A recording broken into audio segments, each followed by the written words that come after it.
That was absolutely terrifying. I think I swallowed my gum.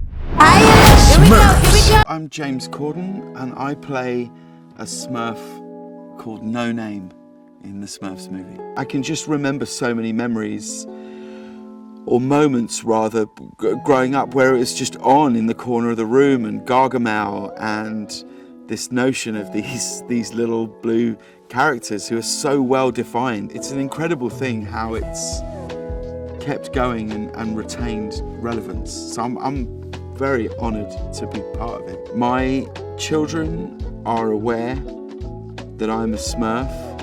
I've been fortunate enough to be the voice of a few different characters that have been animated in different movies and stuff, and I always say the same thing, which is, oh no, I'm not No Name.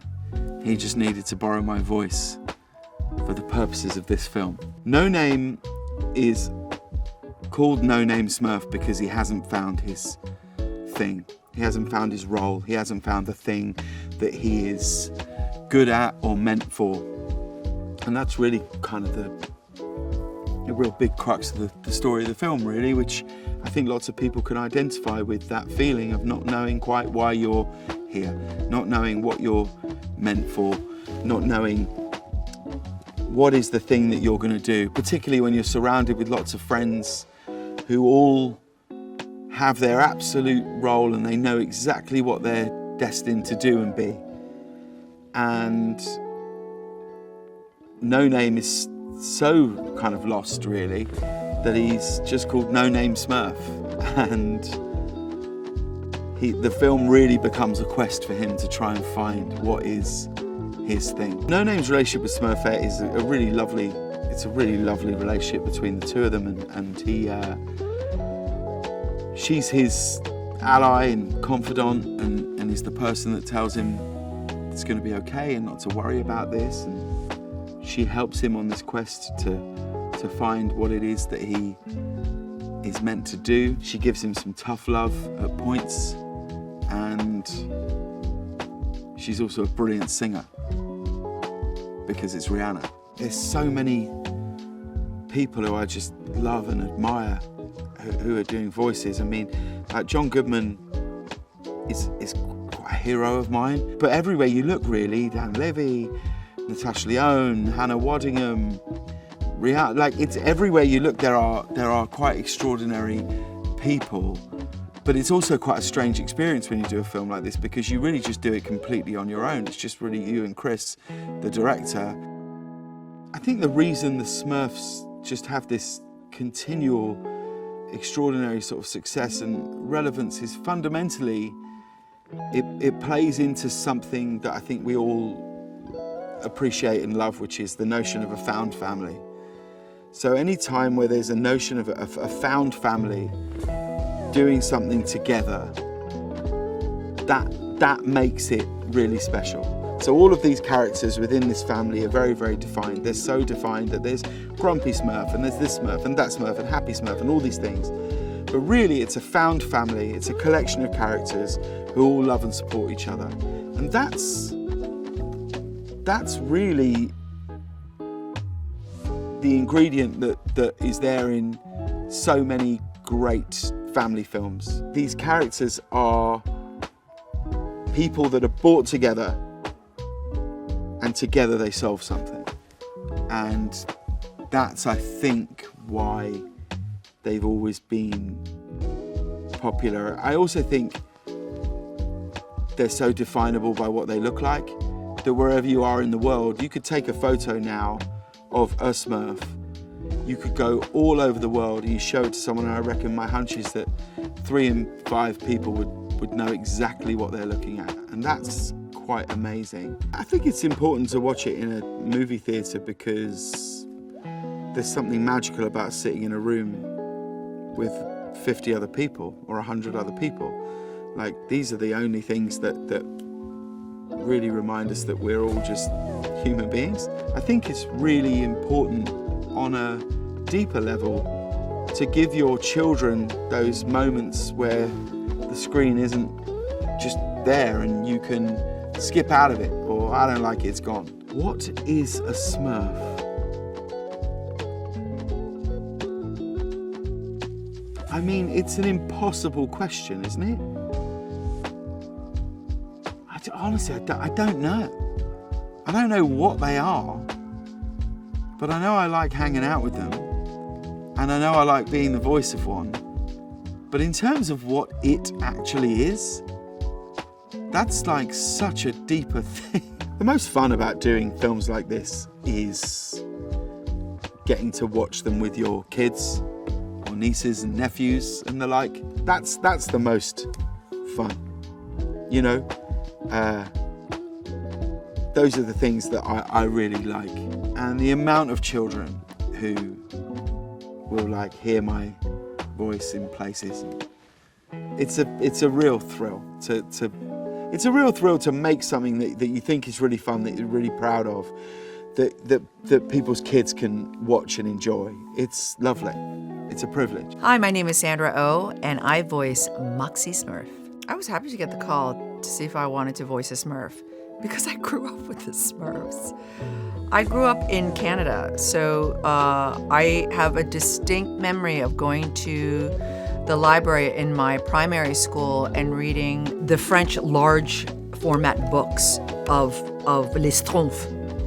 And all the kids always wanted those books, and that's what I really remember. One of our first little plays, I played a Smurf, and I sang a little song, and being a Smurf, yes.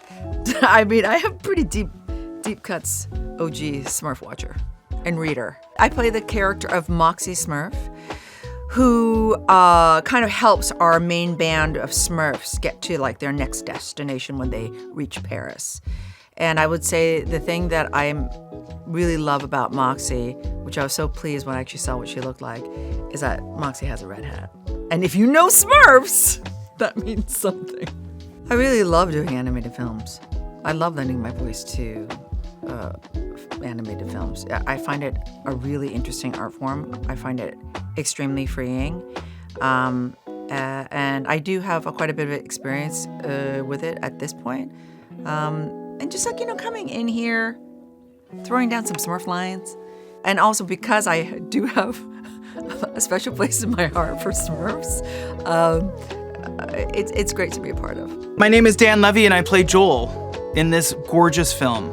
I had the toys, I watched the cartoon, I've watched the movies, I had figurines. I'm a consumer. I'm a Smurf consumer. I always liked Smurfette, you know? She was feisty and had gorgeous hair. None of the other Smurfs had hair, really, so I liked the fact that she somehow managed to maintain hers with a hat on, which is hard. Joel is Razimel's assistant. He is fresh out of school. This is his big break. He is incredibly ambitious, if not very, very green. And I think he's dealing with a boss who both inspires him and confuses him at the same time. And I've been there, you know? I've been in the early days of PAing on sets. I certainly had to answer to a few people that made me question everything and anything. Just bless him. He's doing his best. I put my faith in everyone to make sure that it's all sort of consistent and feels good. And it's an interesting process because you kind of come in every once in a while and continue to do more and more and add to it. And for me, the great joy of that experience was getting to see the film come together over the time that it would take for me to come in and out of the sound booth. So I always really looked forward to getting the call to come back in because it meant that I got to see some some new things. It's just so special, and it feels so singular and funny. I think that's what I noticed sort of first. Even when I was seeing it in its most crude state, there was such a humor to it, the way that it plays out. It has a very smart, funny sensibility to it, and it made me laugh. And when something can make you laugh in like the very early days, particularly in a situation like this, you know that something really special is happening. Rihanna's the best, and I have followed her with such like admiration, and I think she is just one of the best who have ever done it. So for her to be kind of central to this entire process is so exciting to me, which I feel like we've all been, you know, waiting for. The fact that we get some music here is a real treat. I think audiences are going to be very excited. It's a side to Rihanna that we don't see that often, I think. Granted, we don't get to see her that often. So this is a thrill, even if she does appear as a Smurf. It makes perfect sense. It's just charisma. It's just both of them share a magnetism and a charisma that I feel like only she could bring to the character and only the character could bring out of her. I mean, it's this wonderful sort of happy place. It's gonna be a great movie. It's gonna be a funny movie. It's gonna be a bold, colorful, gorgeous movie. It's gonna make you laugh. It's gonna make you cry. It's gonna make you feel all the things. And it has an unbelievable cast led by the great Rihanna. If that's not reason enough, I simply do not know. Hi, I'm Natasha Leon, and I play Mama Poots. Mama Poot was quite a blast to play. She's a real furball. Who is Mama Poot, and what is a poot? I am pretty sure that she runs some sort of underground operation involving a speedy vehicle, and when Papa Smurf gets kidnapped, well, Smurfette's got one and only solution, to go to Mama Poot, because, well, she's the mama for the job. The cast. Amy Sedaris, Sandra Oh, Rihanna. It turns out that I guess Rihanna did not need me to sing on any of the songs, which was confusing and appropriate. But it's got a real star-studded bonanza. Oh, Dan Levy, Billy Lord. Octavia Spencer is incredible. She's in this. So it's really fun when you do these movies because, you know, you find that you're surrounded by all these people that you respect so much. What's so fun about Mama Poot as she is now it's just pretty funny that she really is like some, I don't know, iteration of the eccentricity that lived within this clearly overly eccentric package that I'm bringing to the table. I didn't know that she was within my range and realm until suddenly she was animated and we fed off each other. So now she really does feel like an extension of something inside in a way, and so that's very fun. I think I would like to be sort of a very acrobatic type of Smurf, so I could sort of flip around and kind of hop rides real nice and easy, and naturally being something of a merry prankster, I guess I would definitely get involved in hijinks. My name is Chris Miller. I'm the director of Smurfs. My first exposure to Smurfs was from the 1980s, the TV show, which I always found like just incredibly funny and strange, and I was always just attracted to that entire series. I just found it so compelling and different than anything else that was on TV. There was an opportunity here to use the original Peyo comics as a blueprint and making it contemporary for an audience today. You know, something that you could feel like you could reach into, that you could touch, that you could smell. That I felt like that was long overdue and a real opportunity. Life is good in Smurf Village, right? Every day is a gift. It's utopian, it's beautiful. You start your day with maybe some calisthenics and a song. Everyone has their thing. you're very safe and protected in this world, somewhere in the woods in Belgium, right? It's a secret location. And all of that gets taken away when the evil arch enemies of the Smurfs find out their location. They abduct Papa Smurf, they take him away, the patriarch, right? And the movie really essentially, from that point on, it's a rescue mission. It's like they have to leave the safe confines of Smurf Village and head out across the world, across dimensions, in order to find their papa and bring him back home safely. No Name is the only Smurf in Smurf Village to not have a thing. You know, everyone sort of is born with knowing what they are, where their place is in the world, and how to operate on a day-to-day basis. And there's no conflict. You just do what you're born to do, right? No Name's name is No Name, and No Name has no idea who he is, and it's frustrating for him. You know, he's aspiring to be something more. He wants to find out who he is, and it's this journey that he's been on. It makes him feel like he's an outsider, right? Even in Smurf Village, he doesn't feel like he has a place. He doesn't feel like he belongs. And Smurfette is his best friend. Rihanna's involvement in this film as Smurfette, it's everything. She came in just like open heart, open mind, and also a history with Smurfs. Growing up in Barbados, I think she had one channel. Like there was one channel on the TV there, and it only played Smurfs. That 80s, that Hanna-Barbera 80s Smurfs show, right? And so she grew up with it. And this is what I will say about her. Like, she knows more about Smurfs than anyone I will ever know.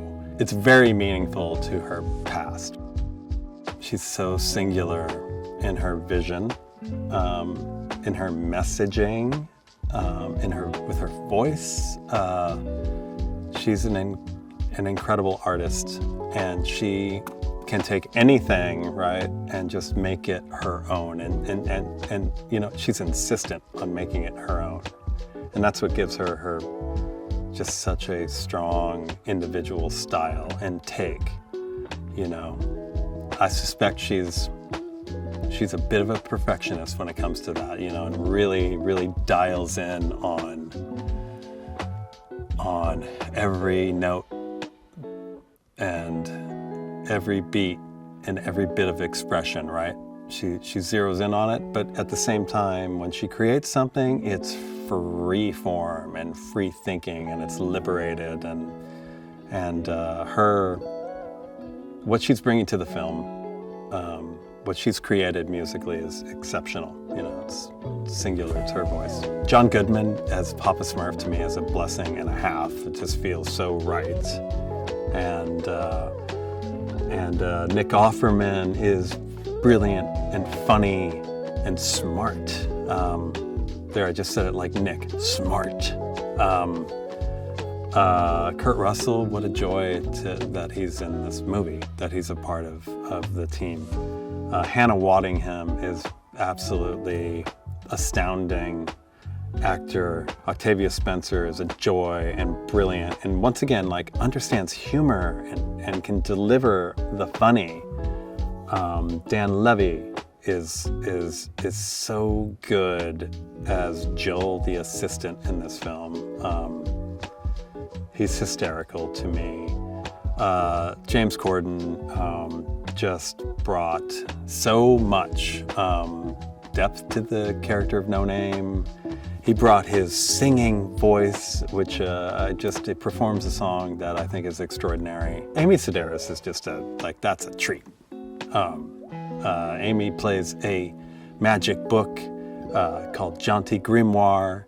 She is effervescent and bouncy and just nutty enough and wonderfully off her rocker like Amy is, and I mean that in the best possible way. Amy's brilliant. I think it's relatable for an audience to to watch these little critters heading out into a giant world that at times is dangerous, or it's unpredictable, or you're sort of jumping into the void, where anything can happen. And I think audiences can relate to that. Everyone feels at times like they're small in a big world, right? And they're with people they trust, people they love. In this case, Smurfs they trust and love. I don't know. You can find a way through, right? With the support of that community, you can stand up and face off against anything. What is a Smurf? Smurfs, let's see. They're 3 crab apples high, so it's like that. They live in this community in the woods. Everything is cool. They got all the Smurf berries they need. They got all the water they need. They live in their little mushroom houses. Community feels right, totally safe, totally protected. But what is a Smurf? Well, it's more than that. Like that's their world. But what they discover, or what they will discover, is that when you take that community and you send them out into the world, they realize that their place in the universe is much bigger. And what they discover is that the secret to having success in both places is having each other. Oh, and they're blue. That's the other thing, they're blue. I am Marshmallow, and I play the awesome character Turtle. My guy. Ever since I was a kid, I've known about them, and obviously, yes, since I can never remember, the Smurfs have been around in so many iterations. And when I got hit up for this opportunity, I was like, of course, I'd love to be a part. It's such a long legacy. I just saw this as an opportunity. They brought it to me, and I'd never done anything like this before. But, and especially when I knew I had to put on kind of a funny voice, it's kind of up my alley. So I just jumped at the opportunity and just decided to wing it. It was just a little bit of me thinking, okay, what would this little turtle who's real slow have? And also kind of at the same time, my friend had this bulldog, and the bulldog always looked sad, or always looked this, always looked that. So I would always do this voice. And just as a coincidence, right when I was, was seeing my friend's bulldog a lot, they hit me up to do Turtle, and the voices just kind of, I showed everybody my voice, and they were like, oh, that's perfect. Turtle is just ingrained in the Smurfs, culture there, and he just gets caught up, wrong place, wrong time, and he's half and half, kind of trying to mind his own business, you know what I mean? He's just in the beginning of the movie, he's just playing on his Wurlitzer piano, just doing his own thing, and the Smurfs come in and kind of, get him mixed up in the mix. I just am so honored to be a part of that list. It's still kind of not even real to me. It's so awesome, and I think they did such a good job. And just even looking at that list of people, you're gonna be like, oh, I have to go see this movie. This is gonna be great, and it is great. I've obviously always wanted to work with Rihanna on the music side of things, but this would, I guess, technically be our first project together. Yeah, it's a huge journey epic. You know what I mean? And I think to get the full experience, you would have to go and be with whoever, your family, your friends, whoever it was. And, like I said, every person can relate to at least one character in the Smurfs, or even Turtle. You know what I mean? And yeah, I just think all in all, the experience as a whole would just be better with family and friends, and to watch the journey and see how it all ends, it'd be great. My name is Nick Offerman, and I'm playing Ken, the brother of Papa Smurf. I remember the Smurfs. I feel like I had perhaps aged a little past the Smurfs, but I have a couple younger siblings, so the Smurfs were on a lot, and I quite enjoyed it. It just transported me to a world that opened up my creativity and my imagination. One of the fun things about working in our business as an actor is if you're lucky enough to be offered jobs, a show will call you up and say, so we have this cowboy in outer space. And so you hear these wonderful creations coming from some of the greatest creative minds on the planet. And so I got just such a call about a new Smurf character who is the brother of Papa Smurf, who's this mysterious, sort of secret agent, special forces, highly trained alpha protector. Papa Smurf is kidnapped by the evil wizards Gargamel and Rosamel, and things get really existential really quickly, and the Smurfs determine that they have to seek out Ken to help them rescue Papa Smurf, and so it becomes a multi-dimensional battle. To me, that was the big headline when I first got offered this job, was Rihanna. Rihanna is making a Smurf movie it's going to be full of her as Smurfette and her music, and so I'm over the moon. I'm like most of the world. I'm a massive fan of Rihanna, and I hope that she will agree to meet me one day and shake my hand as it's written in my contract. It's a pretty incredible cast of characters they've put together. I've been a massive admirer of John Goodman for a very long time. You couldn't cast a better Papa Smurf. Rihanna, Amy Sedaris. I am very grateful to be riding on the coattails of this team of all-stars. Dan Levy is incredibly funny and beloved. Chris Miller is fantastic. He's my favorite kind of director in animation. He understands first and foremost that you can do anything. You're not hamstrung by visual limitations, and so he was really creative and quite open to us bringing our own flavor to each performance, which makes it a lot of fun.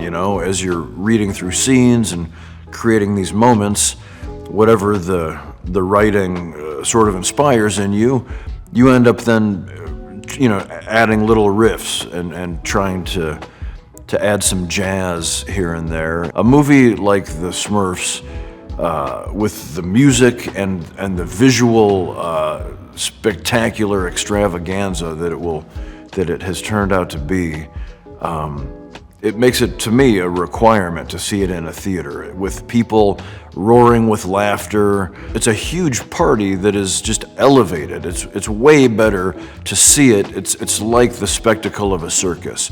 You want to see this thing with its full fireworks, with a movie theater sound system for all of that incredible Rihanna music, and popcorn. A Smurf is, I think, a manifestation of what is beautiful and positive about Mother Nature's creation. I think that if you find an idyllic forest and you're lucky enough to take a few right turns on a magical, whimsical path, you might run into a village of Smurfs, and they are just the manifestation and a fairy-like sensibility of what is beautiful about this world. I love being part of the Smurfs universe because I have godkids, and this gives me street cred out in Maplewood, New Jersey, and that's very important to me. Plus, I was a fan of the movie, the original movie I remember watching, and I'm just really happy to be part of this universe. Chris Miller, the director, when he reached out to me, I'm a big fan of Chris Miller. I like the way he works. I really like him as a person. I worked with him on Puss in Boots and had a blast. And so when Chris calls, I'm like, let me think about it, yes. The fun thing about doing a film like this, animated film, is there's so many people involved. I just know they've got an incredible cast. I know Rihanna's in it. That's what I enjoy going to the movie and being like, oh my God, we all worked on this together. Chris Miller is really good. He's very patient, very calm. He knows what he wants, and he helps you get there. Like, I love a line reading, and if I really need one, he'll give it to me. And he explains everything so well, and there's just no extra, he doesn't waste time. He seems like a real professional, and I think he's really funny and just really nice and very honest. I like working with him a lot. I can't wait to hear the music. Can't wait to hear Rihanna singing something about Smurfs. It's a big family movie, and we could use that right now. I mean, family, something you can take your kids to, and I know kids will get really excited about this. And that's fun. That's fun to be part of projects like that. I basically was drawn to this movie because Chris Miller and I have worked together in the past, and we had a really great working relationship, and he gave me this script, and it was so funny, and you could just see all the possibilities to create a version of Smurfs that no one has ever seen before. We came into this trying to create a movie that would work for kids and people who knew and loved the Smurfs, but access a bigger, wider audience, with Rihanna and with music, and just make it more exciting and theatrical and bigger than Smurfs have ever been before. Smurfette and No Name are the main characters of the movie. They're the leaders of this group of Smurfs who are going to rescue Papa. And they have this special kinship revolving around the fact that both of them are a little bit of outsiders within Smurf Village. Smurfette is played by Rihanna, who is an icon, and justifiably so. And I think when she, before we ever did any records with her, she had said that she was taking on the role of this little blue badass. And that sort of informed how we looked at the character, because we knew that that's what Rihanna sparked to. So we thought, like, let's run with this. And it was great. It was just sort of a great sort of North Star for Smurfette. We put together this trio of John Goodman and Nick Offerman and Kurt Russell as like the three ancient Smurfs who were the original Guardianeers of Good, and that's such an incredible trio and pairing of like actors, and they're all three of them have this combination of like great humor and gravitas, and they're having fun in the movie, and I feel like that all totally comes through, and then you are pairing that against evil wizards played by Octavia Spencer and Hannah Waddingham and Nick Kroll, and these are all like amazing actors. No Name is the heart and soul of the film, and there's a vulnerability to that character and that performance that James brought to him, and there's charm, and there's humor, and he sings beautifully in the film. I feel like this idea that there's a community of creatures, or people, or Smurfs, or whatever you want to call them, that work together for the greater good, and just aren't concerned with most of the problems of everyday life outside of Smurf Village, and their focus is on creating a place where everyone can be themselves and be unique, and yet be a part of this greater good. To me, like, that's the thing that is most universal about Smurfs. But I also think that they're beautifully designed, funny little creatures. I mean, Peo was onto something.